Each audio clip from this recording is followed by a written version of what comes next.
지방선거가 끝난 지 약 2주 정도 접어든 시점에서 이제 거대 여야 양당 대표가 저마다 당 안에서 이번 선거의 패배를 책임져 달라는 이 사퇴론이 불거지고 있는데요. 먼저 뭐 이재명 정부가 출범한 이후에 이 양당 지지율이 항상 국민의힘을 뒤처졌던 상황인데 그렇죠. 이런 상황에서 오늘 마침 리얼미터가 아침에 발표된 이 결과 먼저 한번 보고 들어가겠습니다. 에너지경제신문 의뢰로 지난 11일부터 12일 전국 유권자 1,002명을 대상으로 진행을 했는데 국민의힘이 44.3%, 민주당이 38%를 기록을 하면서 이번 정부 출범 이후 처음으로 국민의힘이 앞서는 역전하는 그런 결과가 나왔습니다. 이 두 정당 지금 차이도 6.3%포인트 오차범위 바뀐데 이 결과 좀 굉장히 아이러니하다 뭐 이런 해석이 나오는데 아이러니하죠. 네, 김종혁 최고께 먼저 한번 여쭤보겠습니다. 어떻게 보셨는지요? 저게 네. 만약에 선거 전에 저런 그 지지도가 나왔으면 선거 결과 다 바뀌었을 거 아니에요. 네. 근데 저런 결과가 나온 건 선거 때문에 저런 결과가 나온 거거든요. 이번 지방 선관위. 네. 그러니까 선관위가 완전히 이번 선거를 통해서 엉망진창 이렇게 됐는데 네. 그 불똥이 지금 여당에 튄 거잖아요. 그거 하나. 예. 그다음에 또 하나는 자기들 내부에서 지금 사상투쟁이 엄청나게 벌어지고 있잖아요. 예. 저는 80년대 대학을 다녔기 때문에 80년대 NL과 PD, 그러니까 주체사상파들하고 정통 마크시스트 그 좌파들하고 대학가에서 엄청 싸움이 벌어졌어요. 네. 그래서 뭐 강목 사태 나고 대학생들끼리 서로 가서 강목으로 때려 패우고 뭐 옛날에 그 일본에서 있었던 전공투와 비슷한 그런 일들이 한국에서도 있었거든요. 근데 그때는 이제 권력을 잡지 않고 네. 그랬을 때인데 지금은 이제 권력을 가진 사람들이 됐잖아요. 근데 그 사람들이 지금 싸움 박질을 시작하고 있어요. 그런 것들을 보면서 국민들이 보기에는 저게 뭐 하는 집단인가 싶을 거예요. 네. 그러니까 지지도가 이제 폭락하기 시작하는 건데 어떻게 보면 근데 저런 걸 놓고서 일부에서 또 그러잖아요. 아, 이게 장동혁이 잘해서 장동혁 대표가 잘해서 그렇다. 아, 그러니까 이 사람 물러가면 안 된다. 예. 이렇게 얘기를 하는데 그럼 그동안에 1년 가까이 거의 민주당의 절반 정도밖에 안 되는 지지도가 있을 때는 그때는 왜 가만히 있었어요? 그때는 지지도가 낮으면 이번에 지지도가 높으니까 못 올라간다면 예. 그때 지지도가 낮을 때는 왜 안 물러났어요? 그러니까 뭐 말이 안 되는 소리인데 네. 저게 얼마나 지속성이 있을지는 좀 지켜봐야 돼요. 너무 급작스럽게 올라가면 또 금방 떨어지잖아요. 예. 근데 지금 다행히도 민주당의 저 내홍과 갈등은 그렇게 쉽게 가라앉지는 않을 것 같다. 다행히도요. 그래서 저는 열심히 박수 쳐주고 있습니다. 이게 선거 결과보다도 선관위 여파가 좀 컸다 이렇게 좀 보셨는데 김준일 평론가는 어떻게 보셨는지. 그러니까 네. 이게 다 장동혁 덕분이죠. 네. 이 영도력으로 이 어려운 시기를 뚫고 그 어려운 상황에서도 서울시장 선거와 평택을 가져온 이 영도력 덕분이니까 아주 계속 쭉 하시라. 종신 영구 종신 대표직 이런 거를 무거운 추천드립니다. 단어들이요. 예. 우리는 영원히 짓고 못하는 거예요. 그런 거예요? 워낙 설명을 잘 해주셔가지고 이거는 일단 선관위 사태가 가장 크고 그러니까 국민의힘도 예전에 내부에서 싸웠을 때 지지율 엄청 빠졌었어요. 윤석열 정부 때. 예. 그리고 뭐 당대표 이제 야당 때도 이제 당대표 자리를 놓고 그 이후에 노선 투쟁할 때도 빠졌듯이 지금 민주당 지지자들은 연성 지지자들은 예. 선거를 지금 사실상 진 것 같은데 지금 니들끼리 이런다고 약간 이것도 분명히 영향을 줄 거예요. 그래서 당분간은 이렇게 계속 가겠다라는 예. 생각이 들어요. 예. 사실 저희가 지금 이 지지율만 해도 민주당 얘기가 훨씬 많이 나왔는데 후반부에서 저희도 본격적으로 좀 딥하게 다뤄보기 위해서 우선 전반부에서는 이 장동혁 대표 사태 분위기부터 한번 훑고 가겠습니다. 오늘 아침에 이 국민의힘 최고위 분위기만 해도 굉장히 살벌했는데 네. 양현자 최고위원이 낙선을 하고 돌아와서 첫 번째 요구사항이 지도부 총사퇴였는데요. 근데 그러면서도 SBS 이 단독 보도를 보니까 본인이 먼저 물러날 생각은 없다. 지도부가 총사퇴하면 그렇죠. 먼저 당연히 사퇴하겠다. 그러겠죠. 이런 입장을 다시 한번 이제 강조를 했는데 또 반면에 조광 최고나 신동우 최고는 일단은 당대표한테 힘을 실어주는 분위기인데 지금 국힘 상황을 어떻게 보고 계시는지 먼저 여쭙겠습니다. 뭐 대학 혼전이죠 뭐. 예를 들면 우재준 그 양양자 이 두 분은 우리가 사퇴해야 되는 거 아니냐, 이거 너무 네. 그 후한무치한 짓 아니냐라고 얘기하는데, 다른 사람들은 창도혁 대표는 야 나한테 사퇴하라 하지 말고 잠실로 가봐 이런 얘기하잖아요. 네. 근데 잠실의 시위대가 그 이른바 그 부정선거론자들이 장악하기 시작하면서 인구가 확 줄기 시작했잖아요. 예, 그렇죠. 그리고 거기는 이제 그 평소에 뭐 저 정광훈파라든가 우리 저 아니면은 저 우리공화당 예. 조원진 뭐 이런 분들을 지지했던, 태극기 들고 성조기 뭐 이스라엘기 들으면서 부정선거 주장하는 분들이 또 대다수를 차지하고 있다고 하더라고요. 네. 인원은 확 줄어들면서. 제가 보기에는 오래 못 갑니다. 오래 갈 수가 없어요. 왜냐면 사실이 아닌 주장을 계속 하고 있는 거잖아요. 이게 예. 다 부정선거다라고 얘기하면서 당 지도부에서는 뭐 일부에서는 전면 재선거를 하자라고 맞습니다. 주장을 하는데 법적으로 불가능한 얘기예요. 그러니까 헌법 체계하에서 이거는 판사가 판결을 내려서 네. 문제가 있다고 얘기하면 거기에 따라서 움직여야 되는 건데, 정치적으로 대통령이 재선거하자 하면 재선거하고 야당이나 여당 대표가 재선거하자 하면 재선거하고, 뭐 누가 길거리에서 저 여론조사가 60% 나왔으니까 재선거하고, 네. 그거는 정상적인 국가가 아니죠. 그건 민주국가도 아니고 말이 안 되는 얘기를 주장하고 있는 거예요. 공당에서 그런 주장을 하는 거는 저는 정말로 정말 굉장히 우스운 짓이다라고 생각을 하는데, 네. 그러다 보니까 우리 당 내부에서는 지금 이 재선거 논의를 놓고 어떻게 해야 될 것이냐에 대해서 서로 뭐 갈갈이 갈려 있어요. 이렇게 저렇게 마구 주장을 하는데, 예. 결국은 빨리 그 국정조사 특위가 만들어지고 그다음에 거기에 결과에 따라서 특검도 만들어지고 예. 수사도 진행되고 이래서 이번 기회에 완전히 그 선관위가 그동안에 논란이 되었던 것들을 다 밝혔으면 좋겠어요. 예. 그동안 그 서버를 압수수색하지 못했거든요. 맞아요. 왜냐하면 명백한 혐의가 있거나 문제가 있어야지 압수수색을 하지, 예를 들면 야당이나 여당이 압수수색해라라고 해서 할 수는 없는 거잖아요. 네. 근데 이번에 문제가 생겨갖고 압수수색을 했어요. 그러니까 이런 부분들에 대해서까지 과연 압수수색을 해봤더니 선관위 서버에 그런 어떤 irregularity라고 그러나요? 그 부정적인 뭐 문제가 있는 것들이 있는지도 다 밝혀야 된다. 예. 이렇게 생각합니다. 김치일 평론가는 어떻게 보셨는지 지금 예.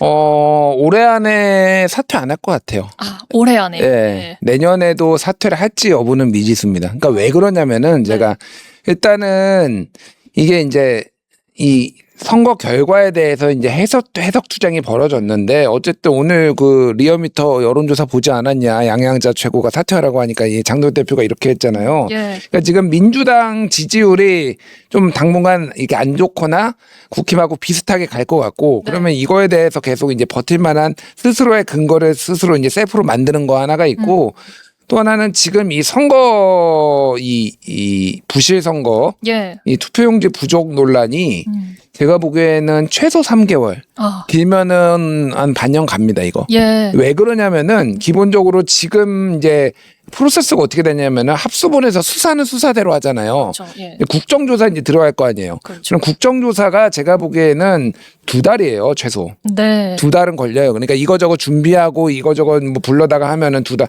그 다음에 특검한다고 하잖아요. 그렇죠. 그럼 합성을 해서 이거 수사해 놓은 거를 이제 특검에 넘기면은 특검이 또 3달이에요. 근데 그거 준비 기간 한다라고 이렇게 되면은 네. 대략적으로 올해 연말까지 가겠구나, 이게. 예. 그렇게 보여요. 그래서 장도혁 대표는 계속 이 얘기하면서 내가 민주주의를 지키기 위해서는 이게 지금 선봉에 서서 내가 하겠다 이런 식으로 얘기를 할 것 같아서 예. 올해 안에는 힘들 것 같고, 그러면 여론이 완전히 폭발해가지고 당내 여론이 예. 그럴 것 같지도 않아요 지금. 이제 뜨뜻미지근하게 한 4대 6 정도로 한 30에서 40%는 사퇴 얘기하고 한 50% 이상은 그냥 아무 얘기 안 하거나 그냥 그러고 예. 있고, 몇몇이 이제 적극 옹호하고, 요 구도가 안 바뀔 것 같아요. 아. 그래서 사퇴를 쉽게 방법도 없고, 예. 예, 굳이 뭐 지도 체제가 붕괴할 것 같지도 않고, 사실 지도 체제 중에서 지금 뭐 신동욱, 김민수, 그러니까 선출직 5명이거든요. 예. 신동욱, 김민수, 김재원, 그러니까 김재원 이 3명은 그냥 장동혁 편에 서겠죠. 지금 양양자, 우재준 이 2 사람인데, 그 두 사람만은 안 돼요. 두 명이 더 이쪽으로 이탈해야 되는데 그러면은 누가 이탈할 것이냐 지금 상황에서. 그리고 최고위원 자체가 직업이신 분들이 많잖아요 여기에는.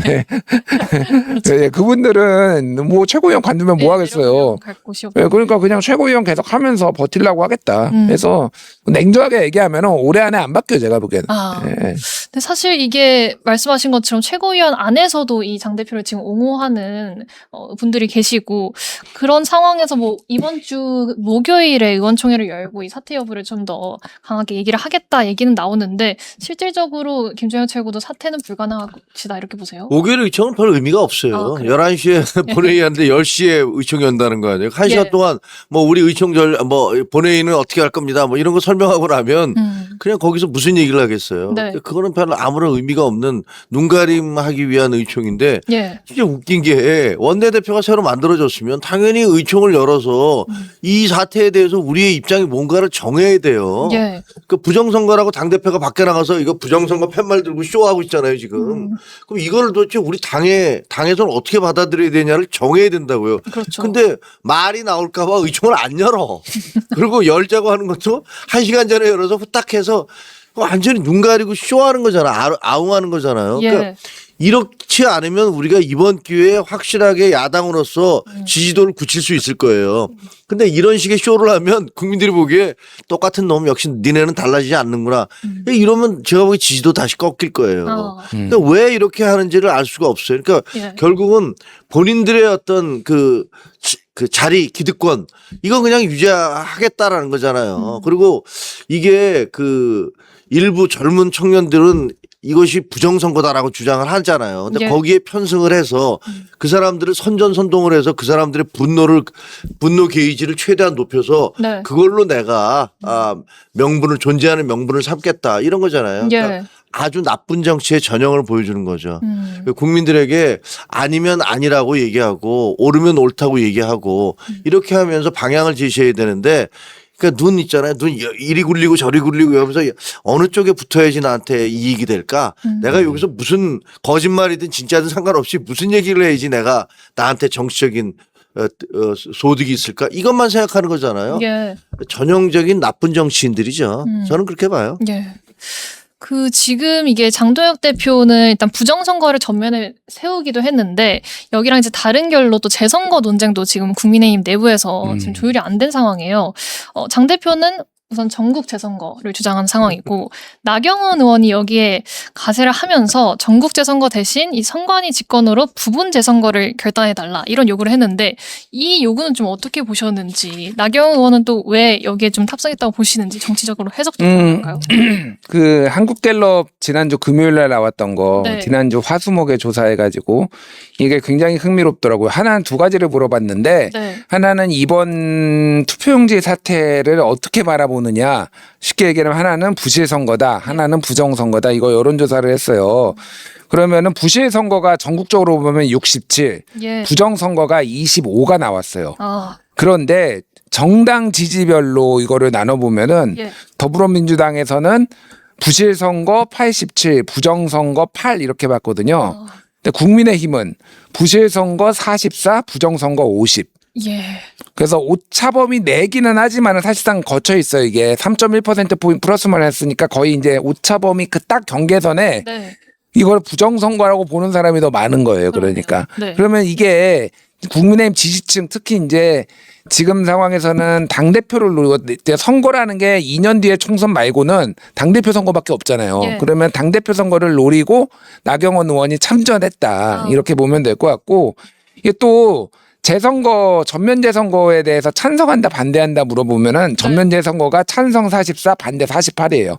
그 쉽게 얘기하면은 이거를 부실 선거라고 보는데 전면 재선거를 해야 된다라는 사람들이 꽤 많은 거예요. 예. 이것도 굉장히 흥미롭잖아요. 그러네요. 그러니까 부실 선거면은 전면 재선거라기보다는 이거에 부분 재선거 아니면은 뭐 재투표를 일부 한다든지 뭐 그런 거를 해야 되는데 네. 굉장히 이게 특히 이제 20대는 67% 예. 30대는 62% 예. 이런 식으로 젊은 세대에서 굉장히 재선거를 해야 된다. 이런 사람들이 많은 걸 보면은 지금 이 당내 분위기가 그렇게 나뉜 거죠. 그러니까 완전 강경파 장동혁 같은 사람도 있고 네. 조금 여론의 추이를 보고 거기 따라가려는 나경원 같은 사람도 있고 그리고 원칙적으로 어쨌든 이게 문제는 있지만은 이런 재선거까지는 이건 현실적으로도 안 되고 가능하지도 않으니까 네. 선관위 개혁 쪽에 초점을 맞추자라는 보수의 일군인 무리가 있고 이렇게 지금 나뉘고 분화되고 있다 이 사태로 예. 이렇게 보시면 될 것 같아요. 네.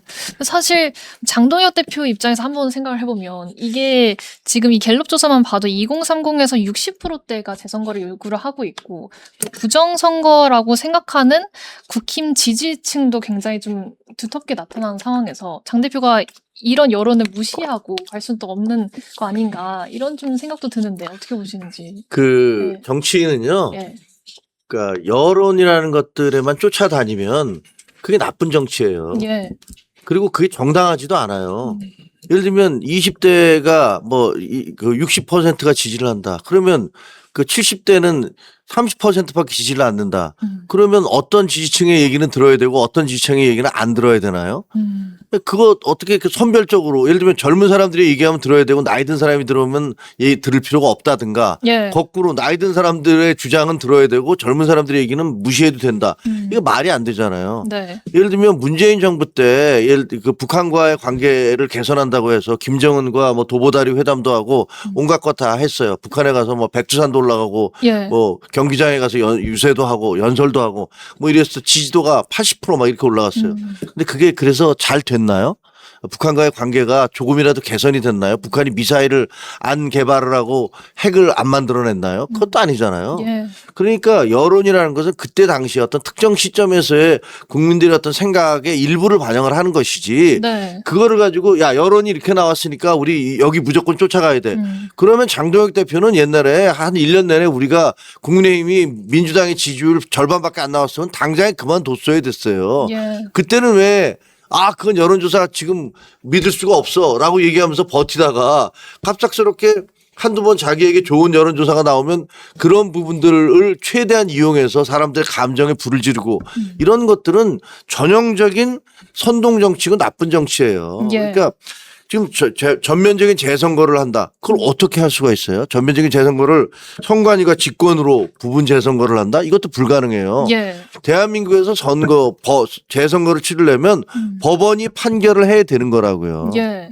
어느 누구도 대한민국은 법치국가이기 때문에 대통령도 비상계엄하면 그러면 구속돼서 무기징역 선고 받는 거고 예. 그리고 국민의힘에서 계속 주장하는 게 그거잖아요. 이재명 대통령도 선거 끝난 다음에 재판 받으세요. 공소 취소 말이 됩니까? 당신이 했던 일들에 대해서 당신이 책임져야지. 이게 말이 됩니까? 라고 요구하고 있잖아요. 예. 그러니까 이거는 법원을 판결을 통해서 갈 수밖에 없는 거예요. 예. 그럼에도 불구하고 마치 뭐가 이게 가능할 것처럼 얘기하는 건 아까 말씀드렸던 대로 그냥 선동 정치하는 거예요. 나경원 의원이 오세훈 시장 나 같으면 오세훈 시장 재선거 요구할 거야. 그리고 지금 재선거하면 이겨라고 얘기하잖아요. 예. 그럼 지면은 안 하고 이기면 해야 된다는 건가요? 그러니까 무슨 객관적인 진실 규명을 위해서가 아니라 네. 야 지금 하면 이기니까 해 왜 안 해 이렇게 얘기하는 거잖아요. 예. 그것도 말이 안 돼요. 그리고 또 하나 오세훈 시장이 만약에 할 방법이 없어요. 지금 6월 30일까지면은 6월 30일까지 7월 1일이면 새로운 임기가 시작되잖아요. 그렇죠. 예. 근데 7월 1일 날 돼서 넘어서 사퇴를 하면 이미 연속 3선을 한 거예요. 그렇죠. 예. 그러니까 여기서 7월 1일 지난 다음에 사퇴를 하면 출마 자격이 없어요. 네. 그럼 6월 30일까지 하면 되지 않냐 이렇게 얘기를 해.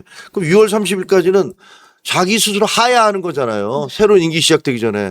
하야를 한 사람이 어떻게 또 나와요. 그것도 논리적으로 이상하잖아요. 그렇죠. 그리고 예. 이 부분에 대해서 분명히 반대쪽에서 문제 삼을 거예요.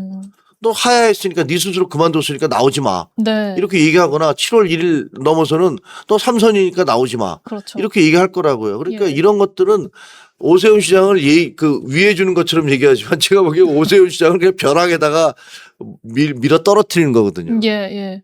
사실 이게 사연임이 법적으로 불가능하기 때문에 재선거를 하려면 오 시장이 이 사퇴를 한 다음에 재선거 요청을 해야 되는데 네. 그렇게 되면 시기에 따라서 3연임이 될 수도 있고 그게 안 될 수도 있는데 그 시점을 저희가 파악을 하면 6월 30일 이죠. 31일까지인 거죠. 예. 예.